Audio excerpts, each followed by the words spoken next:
This episode of New Politics was released on the 20th of July, 2024, and produced on the lands of the Wangal and Whadjuk people.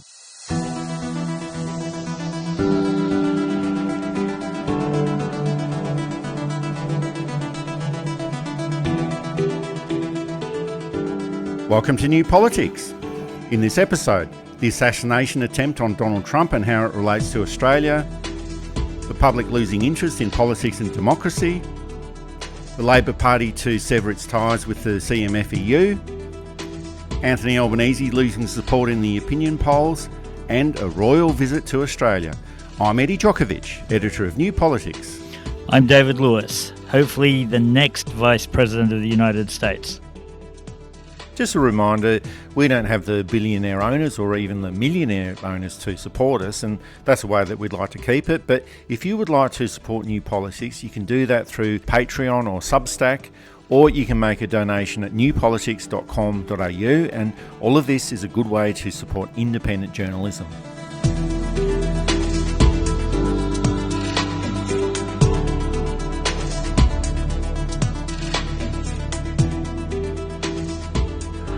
We just heard gunshots at former President Trump's campaign event in Pennsylvania. We do not see former President Trump standing right now. We see a group of people gathering around the space where he once stood. We now see armed guards. We don't know if those are law enforcement or his private security detail. And we heard screams from the crowd. We do not know where those gunshots came from. You are looking live in Pennsylvania. It's an emotional scene, and we do not know what happened. We just heard gunshots that sounded upon the first few minutes of former President Trump's speech. It looks like they're lifting him up. Is he okay? They're moving the podium to appear to block him. He's on his feet. It looks like he's raising his hand, and people are cheering. Do we have audio, guys? Can we raise the audio from the crowd? We have blood. It looks like one of my crew here says that they saw blood on his ear, but look at him. He's pumping his fist. Guys, bring up the audio a little bit more of this live event. That is remarkable. You have just witnessed history live from this Trump event. This is a Trump campaign event just days from the RNC. There was an attempted assassination of the US presidential candidate, Donald Trump, during the week, and it's almost reached a point where nothing surprises us anymore about US politics. And something like an assassination attempt on any political leader in any country is a big issue. But there was just something quite surreal about this event, where there was a lone shooter on a rooftop at a Donald Trump rally in full view of many people. There were a lot of stuff-ups by the Secret Service, and after the assassin was shot, the action continued like a Hollywood movie where Donald Trump appeared as the blood-stained hero, fist-pumping, and rushed off the stage to his security vehicle. The assassination attempt, I think, has to be taken seriously, but half of the world believe that the entire event was staged. And there's been reams of information and forensic analysis published outlining all the issues that just do not stack up in this event, and how on earth could the Secret Service be so slack about it. But I think we have to apply that rule that if it's a choice between conspiracy and a stuff-up, well, you always go for the stuff-up because life is stranger than fiction. But the fact that many people believe that this was staged, I think just shows the level of the deterioration of the body politic in America. Donald Trump has lied about so many things in public life since 2015 that it's hard to know what the reality is anymore. And when something like this actually does happen, that's why people start to question it. It's the strangest thing, and Occam's razor gets very blunt when you go through it. Trying to cut through to the simplest explanation. There's no simple explanation. Certainly the idea that there was some kind of setup to maybe try and force the issue a bit makes a bit of sense. A Trump supporter was killed, tragically. I think too that the sniper being able to climb on the roof. But then the way these things operate apparently is that the Secret Service look after the close area, the bits around the body of the presidential candidate in this case, and it's local law enforcement who do the further bit. So you can see the argument that there's just a complete lack of communication, which may explain the shooter being able to climb onto the roof in full view of several people who report it to authorities and is still able to get off a number of shots before being killed. The shooter himself, being a pro-Trump supporter, it seems, makes no sense. And apparently disaffected and loner, but that's a narrative they fall back onto. It's quite strange. Trump being able to put his head up and pump his fist makes no sense, except Trump makes rash and silly decisions all the time. We all remember him looking at the sun during the eclipse, risking permanent and debilitating eye damage. So if we compare it to the last time this happened, which was 1981 with Ronald Reagan, where the shots ring out and then you don't see Reagan because the agents cover him completely and bundle him into the car.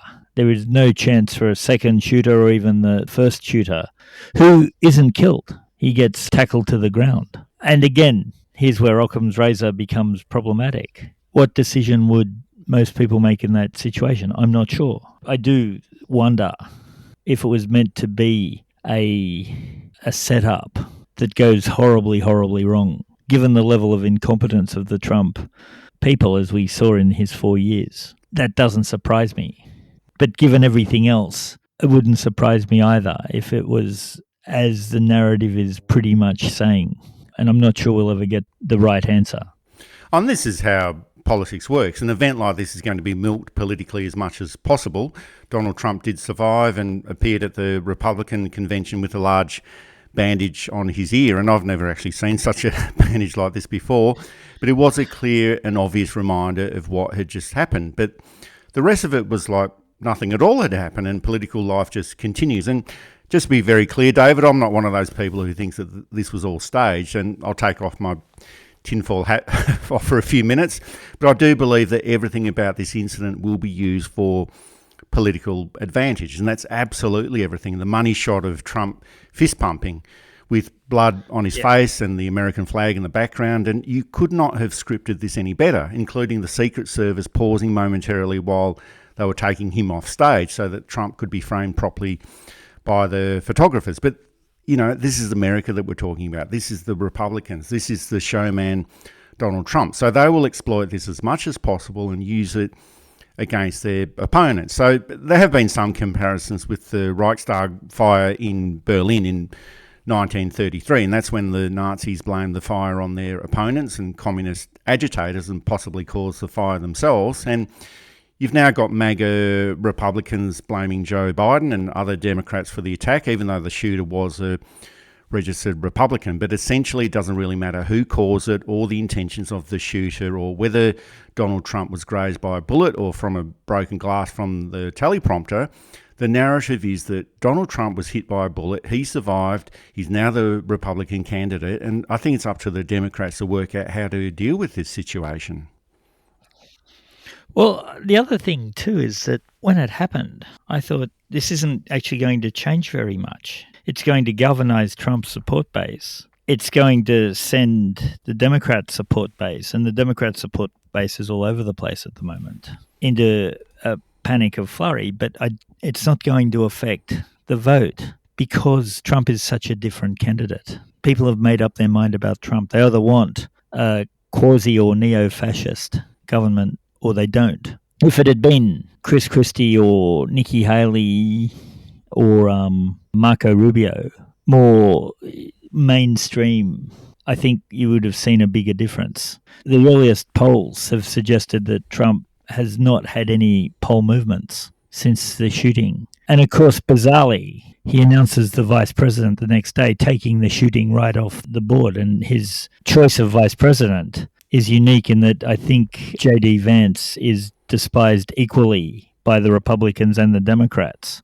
And I think it might be the Sarah Palin moment, where John McCain was in a winnable position till he announces Sarah Palin. And it turns out that it was reluctantly, but that was the deal that was made. I think J.D. Vance is probably going to be the thing that stops a lot of people who might have thought that it's not as bad as it is voting for Trump. So again, it's hard to know what happened, both from a very superficial point of view, but also from a slightly longer view. But the shooting has stopped dominating the news cycle because of their own choice. And we can put in the word of poor choice or genius choice, just wait and see, of vice president. It's a confusing and strange time, and we'll have to see how things pan out. But it doesn't look like it's done more than galvanise Trump's shrinking base. And there has been a reaction to this event in Australia as well. Here's the Prime Minister, Anthony Albanese.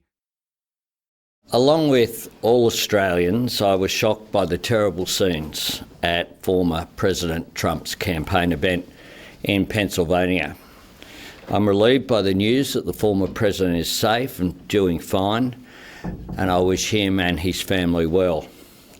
I applaud the swift work of US security agencies. I'm also saddened by reports that a member of the audience has lost their life and other attendees have been injured, and I send my condolences on behalf of Australia to their loved ones in this time of grief. Let us be clear. The people at this event, the candidate, the crowd, the free press covering it, were all participating in the democratic process.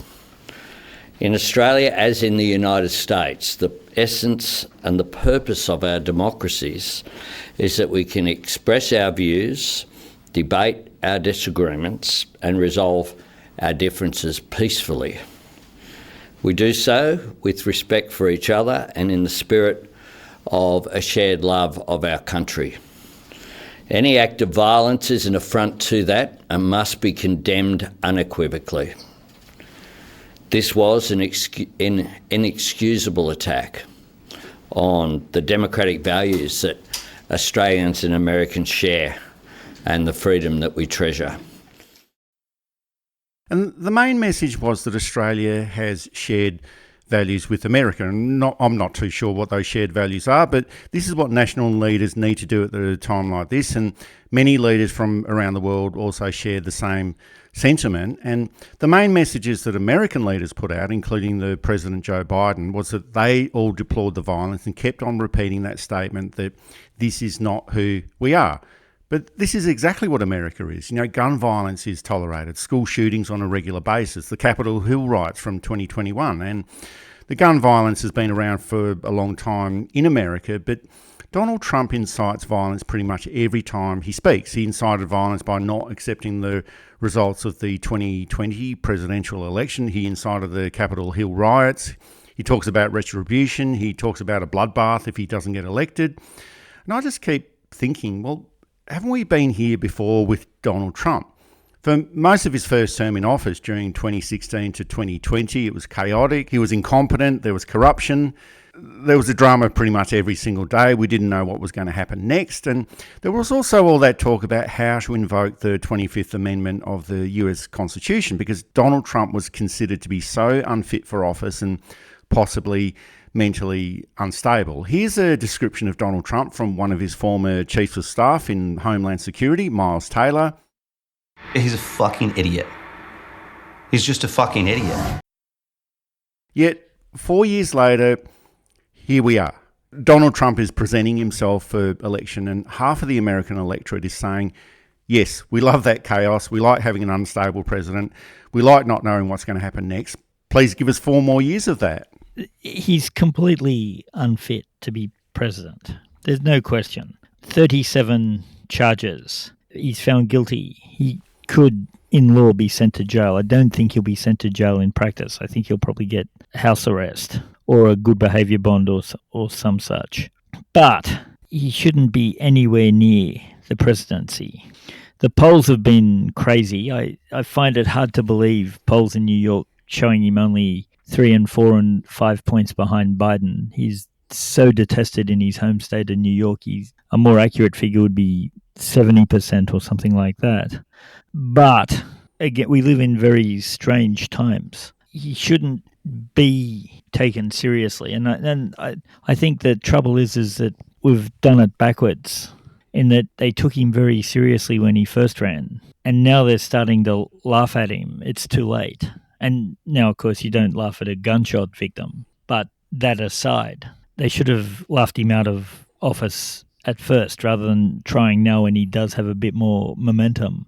The Prime Minister was right to send a message. You know, it's just the appropriate thing to do. Lots of world leaders did it. Some of the reactions here have been completely over the top. The free speech warriors wanting to cancel people who've made jokes about Trump, like he can't or shouldn't be able to take the odd joke. Now, some of those jokes, of course, were a bit beyond the pale, but the free speech warriors would tell you if they were laughing at something that they found funny, it's just a joke, get over it.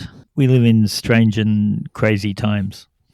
And many commentators are now saying that a Donald Trump victory is a fait accompli unless Joe Biden is replaced. And the US election is 4 months away, so anything can still happen. But it just seems that American politics is just being swept away by this madman. And there are similarities with the presidency of George W. Bush, who, in comparison to Donald Trump, is an absolute genius. And in the case of George W. Bush, there was that situation where there were more sinister people like Dick Cheney behind the scenes who were pulling all of the strings. And there are some pretty nasty people coming through on the coattails of Donald Trump. There's all these ideologues, they're fascist, evangelists and assorted nutcases. And these people are coming through Project 2025 and the Conservative Heritage Foundation. So if Donald Trump is elected, he'll be more prepared than he was in 2016, but just in a very, very, very bad and negative way. And I think that we should all be concerned about this direction. Anthony Albanese did say that Australia and America have got shared values, but we do not share values with these kinds of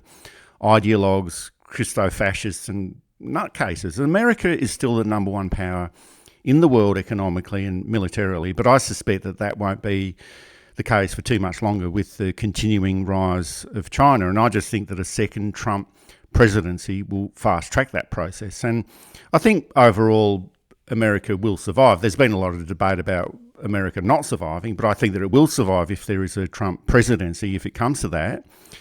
But I don't think that a Trump presidency will be very good at all. And I think that Australia would be very wise to reassess this relationship if it gets to that, because I don't think that very much good is going to come out of this. I don't think America can survive Trump. I think it can survive Biden, but I'm not sure it can survive Trump. If you look at the Project 2025 manifesto, which is basically fascism hidden under another name. If you look at the way that they treated their institutions, and this is why I think Trump won't win. I think the American people have a deep and abiding reverence for the Supreme Court, for public service, for the office of the presidency, in a way we don't have here, in a way that it's different in Britain. And I think that's where Trump has failed to gain with a lot of the middle of politics. That if the Supreme Court, or if the courts find you guilty of a crime, then you're guilty of a crime. If you have to work in an office where they fly the American flag, that is something that is worthy and good, because you're pushing for every individual. And there's the contradiction in American. It's about the individual, it's also about the collective, though they never use that term.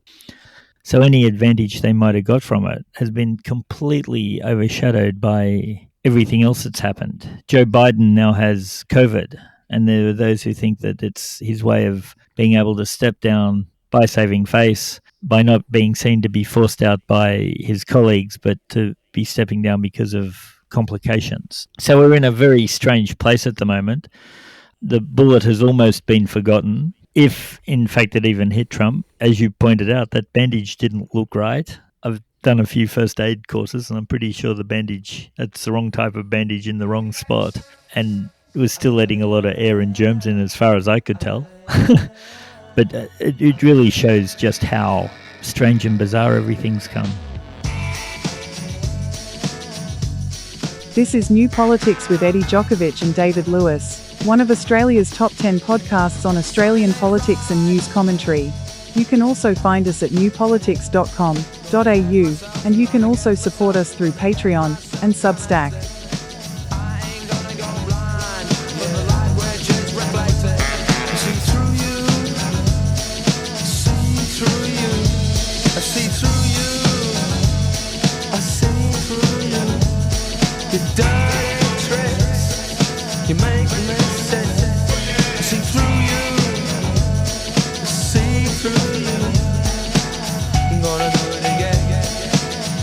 Gonna do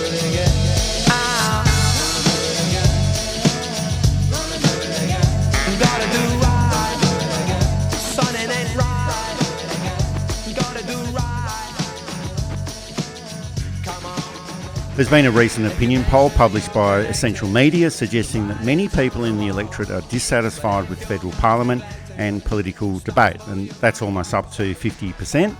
And around 30% of the electorate are dissatisfied with the democratic processes in Australia. Now, showing disdain for the political process has been a national sport forever, not just here, but I think all around the world. But the issue is that respect for politics and the political process is diminishing. But even when there's more details available for this dissatisfaction and the causes for it, it's still a system that just does not want to change. And every opposition says that it wants to make policies better when they're in opposition, but when they're in the seat of government, it's the last thing that they ever want to achieve, primarily because they don't want to give up any political advantage to their opponents. And it could be a case where they do have grand intentions once they get into office, but then realise that it's all just a little bit too hard. But there just has to be a point where it needs to change, because at the moment it's just not good enough. We wrote a book and we've got to the point where we need to start to tweak at least how we do things. We need better education. I think it starts there. We need to be engaged in not just politics, but the philosophy of politics. We need to be getting our year 4 and 5 kids to be properly engaging. And I know some schools do this. Of course, it is in the interest of both parties that the electorate remains a little bit ignorant, because it makes their campaigning easier, shall we say. But the point is, we need to get more people engaged. And that's where ultimately the final arbiter is the electorate. And if the electorate makes informed decisions, everything becomes a lot more powerful. Voting becomes a lot more powerful. Having an opinion becomes a lot more powerful. Choosing candidates, being a member of a party, seeing parties reform, because suddenly people with a better idea of how things are today, not how they were 20 years ago or 30 years ago or 50 years ago, are running the party. And then we can do things like have sensible and mature referenda to change things, or plebiscites if necessary, to change things, or force party platforms to change so when they get into government, they make meaningful change, knowing what corruption is and isn't. These are all really important parts of good governance, and we've got to start teaching children what this is.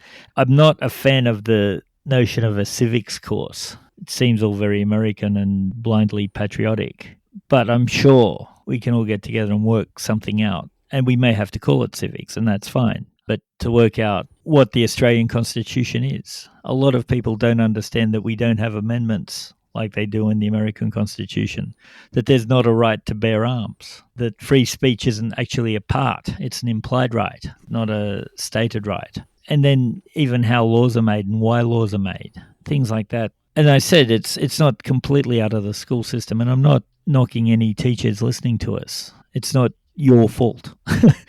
I think that's fair to say too. It's often the poor old classroom teacher who's overburdened just by running the class, who then gets told, why don't you teach this? We need to reform education in the country so that we're learning things that are important and ignoring those who don't want the vast majority of the populace knowing how things run. Because once they know, things change for the worse for those people. And I think the other question is, well, how will we know when that point is reached, where the system is too far gone? And I think we've already reached that point, but I think we just need to make changes for the good of politics. And we've been critics of the way that government operates in Australia for some time. And as you mentioned, David, we've even published a book about how to change the system of government. And of course, it's time for a quick plug. It's called Fixing Australian Politics, and it is available on Amazon as a paperback or an ebook. That's the end of the quick plug. And we're not the only ones who are calling for changes. There's a lot of people in the field calling for a change in the way that the political system is operating, but there's just no incentive to change. Once a party is in office, they just enjoy the advantages and not worry about the health of the democratic system. And it's not a problem just here, it's a problem in the United States as well, as we discussed earlier. And when he first came into office, Anthony Albanese did say that he wanted to dial down the pressure and the noise coming from politics and make things more quiet. And I think he sort of has done that to some extent, but issues take over. And then the opposition wants to make the noise to fill in that void. And then we're back to where we started. And I think the biggest problem in Australia is that we have a winner-take-all process where the government just runs absolutely everything, and the only option an opposition has is to cause trouble and make that noise because they've just got no other incentive to behave differently. And there have been a lot of suggestions that minority government would be a solution to all of these issues, and that might end up being the likely outcome at the next election. But the two-party preferred system has been designed to guarantee majority governments, and there's only been one minority government in the past 84 years, and that was the Gillard government between 2010 and 2013. The Turnbull and Morrison governments were in a minority position in the latter part of their terms, but even still, it's not a situation that happens very often. And I think that changing the system into a mixed member proportional representational type of system would be better. But with the drop in the primary vote for the major parties, we might actually be heading into a de facto mixed member system anyway, where due to a large crossbench, major political parties might have to make deals and coalitions with minor parties to form government in future elections. And the first election where that happens might be the very next one coming up soon. I've said, I think, on nearly every podcast for the last month or so, the party system is dying, or at least the current party system is dying. Whether the parties need to reform internally, which might work, or whether we need to look at new ways of, maybe we have 151 independent members and they choose the Prime Minister from them. And there's still a group of views along the divide, of course. Yeah, maybe the 300-year-old Westminster system has worn out and needs repair. Now, I'm a fan of the Westminster system. I think when it works at its best, it works very, very well indeed. But it's creaky and it's old and it's becoming problematic. And yeah, perhaps maybe just moving how we vote and who we vote for in terms of multi-member parliamentarian, or however, maybe that's enough of the change. Maybe that will shake things up enough that things will fix. But I think we need to start looking at some serious change. And this is just my opinion, but I think that the Teal independents might be the best example of where politics needs to be. And just repeating that, this is just my opinion, but they seem to take the issue seriously. They behave publicly and politically in a much better way than the major parties. They're in a position where they can't really afford to get up to stupid political games, and they will suffer if that's primarily what they get up to anyway. But the structure for political parties just seems to be too defined and too inflexible, and we saw that with the caucus suspension of Senator Fatima Payman a few weeks ago. But it's just too defined, too many backroom operators, and maybe politics will always be like this, but surely there has to be a way to alleviate this, because politics just continues to be a big turn-off for people. And in that essential poll that we talked about before, 37% of the electorate has got little interest in politics and 15% have got no interest at all. So that's 52% of the electorate that has got little or no interest in politics. And who knows, based on what we see in politics, they might actually be very clever to avoid politics as much as possible. And in the same survey, 30% of people said that they were dissatisfied with how democracy operates in Australia. 37% said that they were satisfied, but that's still a lot of people very unhappy with democracy. And I guess in Australia, democracy pretty much means a visit to the ballot box every 3 years and that's it. But I think we do need to look at options and alternatives for the democratic process. Is something like digital democracy something that could work? You know, regular online surveys or votes on big political issues managed by the Australian Electoral Commission that are somehow binding and then presented to Parliament. And this could be also an educational tool online where issues are presented, people can find out more about it and then vote on it. And, you know, it's just an idea, but I just feel that something needs to shift, something needs to be done if we want to make the political system more relevant to people. Yeah, and politics is about the people. Even if you're an individualist, politics should be about making things easier for you to carry on your business without hassle. If you're a collectivist, politics should be about making sure that as many people are engaged and are as covered and as protected as possible. And of course, most people fall somewhere between those two extremes, if you like. And until we get to that, we're just going to get worse and worse governments. And people notice the bad things governments do and less the good things. So engagement, particularly for a government that's trying to be a little bit more progressive, engagement might help them a bit in that people will say, well, this has happened, that's happened. But then again, so is this and so is that. So, yeah, it's not easy, but it has to be done.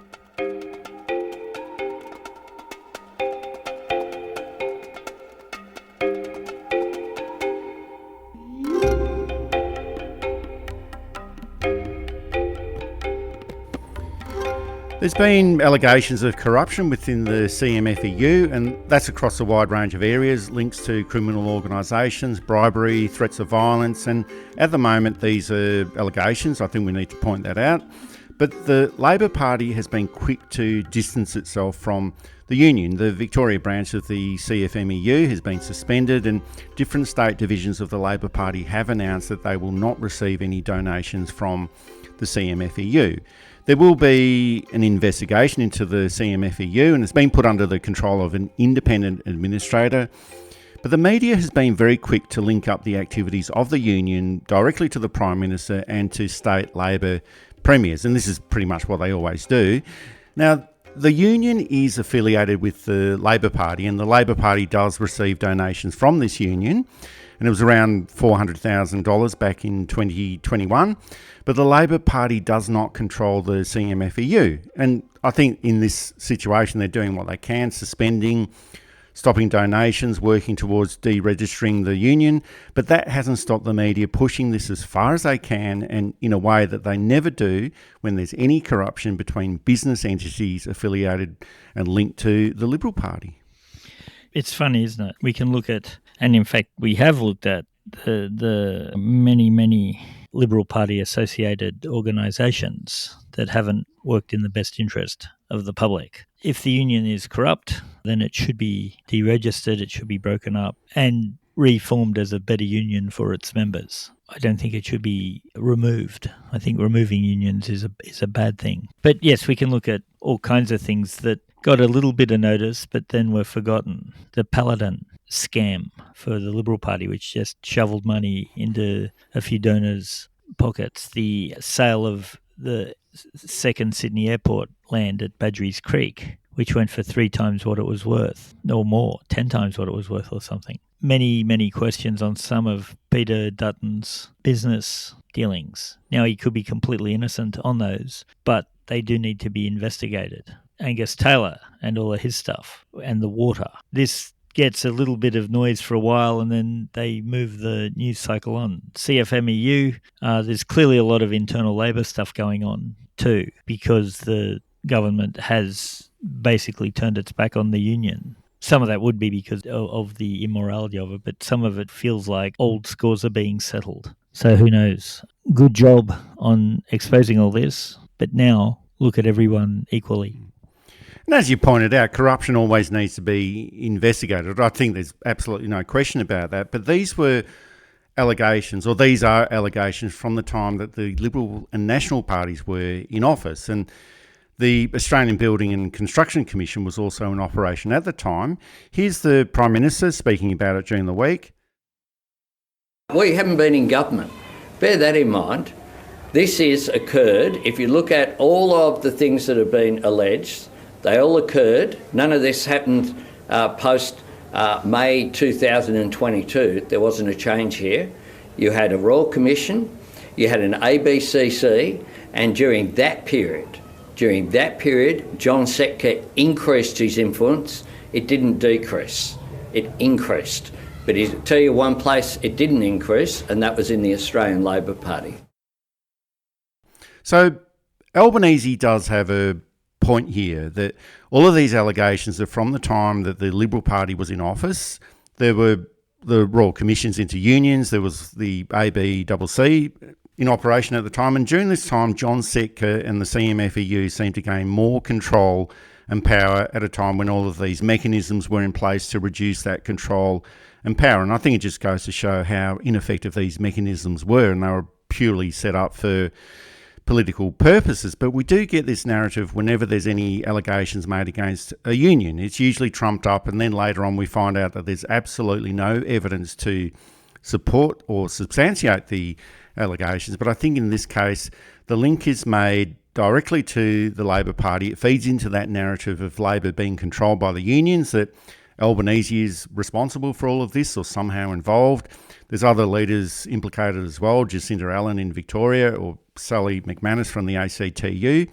Now, absolutely, Labor is a party that was created by unions, but it's a party that acts independently of unions. You know, some unions are affiliated with the Labor Party, others are not affiliated, like the Teachers Federation in New South Wales. And the influence that existed in 1891 when the Labor Party was created has been chipped away over the past 130 years. And sure, they do donate to the Labor Party, and whatever is going on within the CMFEU is up to the CMFEU, not up to Anthony Albanese or the Industrial Relations Minister, Tony Burke, or Jacinta Allen in Victoria. And as we keep repeating, there's no question that all corruption should be denounced and investigated. And I'm not condoning any of it, nor are you, David, but there's a massive difference between the reporting on white-collar and blue-collar corruption. You know, we had that low level of reporting on all of that corruption being perpetrated by PwC and McKinsey, and sure, it was reported, but little was made about the links between PwC and McKinsey on one hand and the Liberal Party on the other. And we're not saying that allegations of corruption within unions shouldn't be made, just pointing out the different interpretations that are made here, that union corruption is always the fault of the Labor Party, even though it's not, but white-collar corruption seems to always happen somehow in the political ether, and there's just no connection made to the Liberal Party, even though it is connected.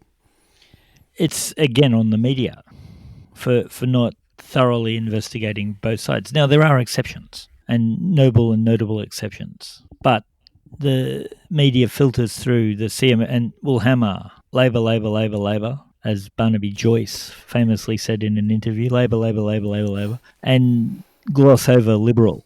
But it still comes out. The other thing too is that this whole thing of, Labor's controlled by the union movement set up the Labor Party. I've said this before on this podcast, so those of you are now fast forwarding through to the next bit. But the Labor movement is the political wing of the union movement. The Liberal Party is really the political wing of the business movement. And that's okay. The Liberal Party are less inclined to say that. But the Labor Party was set up by the unions to get representation in the parliament. So when they say, look at all these connections between Labor and the unions, I get a bit perplexed because, of course, they're there. They're deliberately there. It's no secret they're there. Any book on the history of the Labor movement in Australia, and there's some really good ones, will set this out properly and fully and comprehensively. Again, it's playing on the ignorance of some of the voters out there. But yeah, we do need to see those connections between big business and the Liberal Party.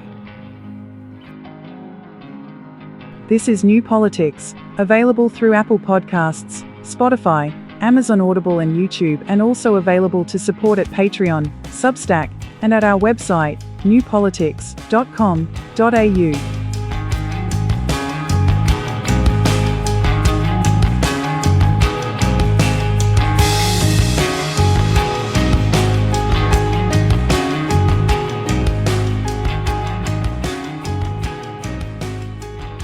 The latest Resolve poll has been released, and it's not great news for the Prime Minister or for the Labor government. The primary vote for the Labor Party is 28%, and for the Coalition it's 38%. In two-party preferred voting, it's at 50-50. In the 2022 federal election, the Labor Party won with a primary vote of 33%, and that election victory was built on a patchwork of unusual voting patterns and preference arrangements all across the country, and it would be very unusual to have that happening in two elections in a row. And Peter Dutton is preferred Prime Minister as well. He's preferred by 35% of the electorate, and Anthony Albanese is preferred by 34%. And just as a comparison, 12 months ago, Albanese was preferred by 49% to 25%. And I think we need to put out that usual rider as well, that these are just opinion polls, but we are getting closer to an election, and this would not be a good sign for the government. No. Again, I don't think Peter Dutton has any chance of becoming Prime Minister. I think he's either going to be rolled or will not do as well in the election as they're hoping. He's certainly not going to get government next election, which every poll will tell you. And I think even the Liberal Party acknowledges there's too many seats to win. That they're trying to, I think, recalibrate where the winnable seats are, given that they've lost the wealthy inner city seats. The targeting of the working class outer city seats isn't a silly idea by any stretch, but it's a big ask, and they need to not only win those seats, but also make up for the loss in seats like Kooyong and North Sydney and Wentworth, etc., etc. So I don't think they can do it in an election. Dutton's hope is that he can hold on for another election or maybe two, and that's difficult for the best of opposition leaders. So I'm inclined to ignore the preferred Prime Minister because he's just not going to get there in any time, given that a week is a long time in politics and a fortnight is an eternity. 2 elections, unless he can force an early election, is an eon. Yes, I think we probably can ignore that preferred Prime Minister rating, but it does give us something to talk about, David. Oh, it does. But I think the other thing that it does go to show is that how quickly the electorate seems to have forgotten about the 9 years of corruption and, the chaos, the political instability of the Abbott, Turnbull and Morrison governments. And I think we have to refer back to that essential poll that we talked about before, that 52% of the electorate takes little or no interest in politics. And once you get an understanding of that statistic, everything else seems to make sense. And whatever people might say about polls being inaccurate, that might be the case, but they are an indicator. The Labor Party is trailing in the primary vote by 28% to 38%, and that's against a coalition that contains Peter Dutton, Susan Ley, David Littleproud, Barnaby Joyce, Angus Taylor and Michaelia Cash. I'm sure there's quite a few that I've missed out there, but that's a total clown show. Yet the Labor government is way behind in the polling, and even if the polls are inaccurate, and I do realise that there will be an advantage that can be gained through preferences with the Australian Greens, but in a head-to-head number, those numbers are terrible, I think, and the electorate even contemplating a return to the Liberal and National parties after their performances in government and creating all of those problems that the Labor government has been tasked with cleaning up, that shows that the Labor government is in a world of political pain at the moment. And that's not to say that it won't change, but it's got quite a few political problems right at this moment that it needs to correct. It needs to start taking things a lot more seriously. It needs to start acting like a grown-up government. In some cases it has done this, but the blind following of America, our better governments didn't follow blindly. Whitlam, Curtin, Holt fell into the trap all the way with LBJ, and we ended up in Vietnam for no reason. It's at the time where the saner heads have to stop panicking and start doing. And until that happens, you'll be in this situation. Not only will the party system devolve into irrelevancy, the Australian government will devolve into irrelevancy, and then we're in much more trouble than we suspect.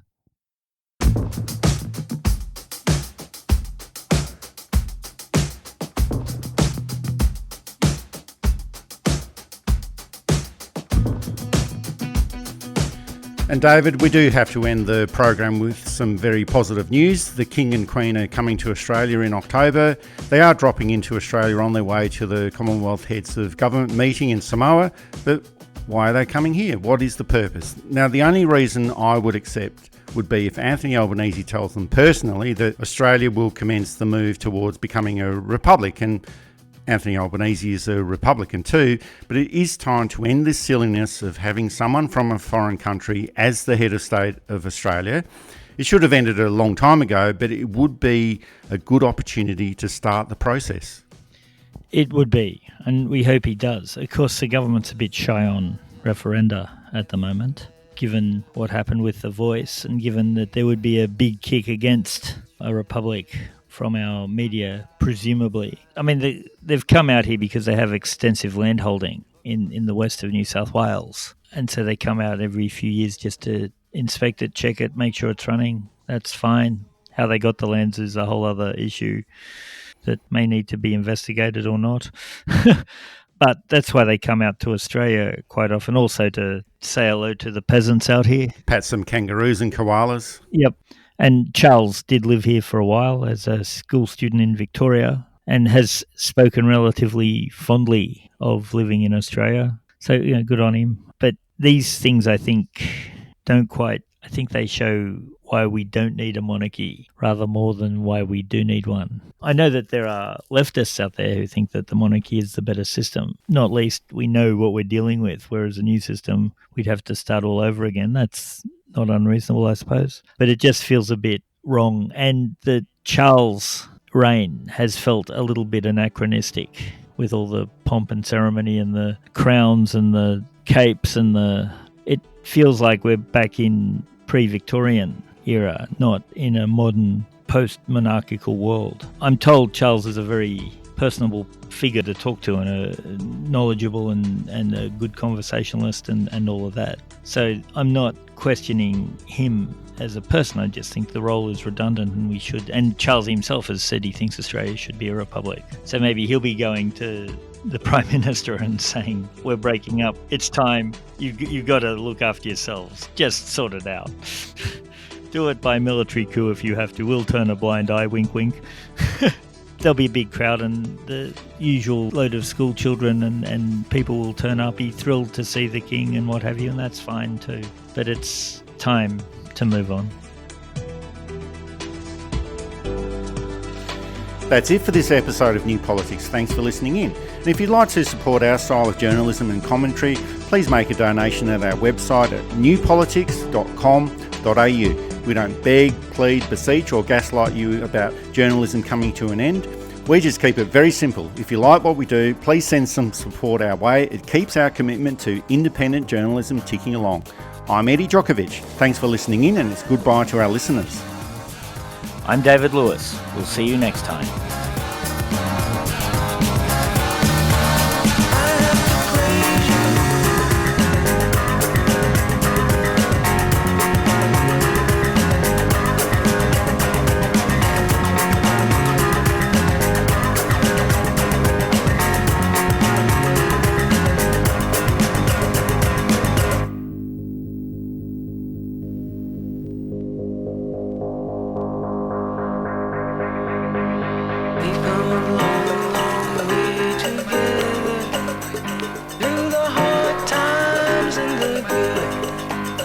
I have to celebrate you, baby. I have to praise you like I should.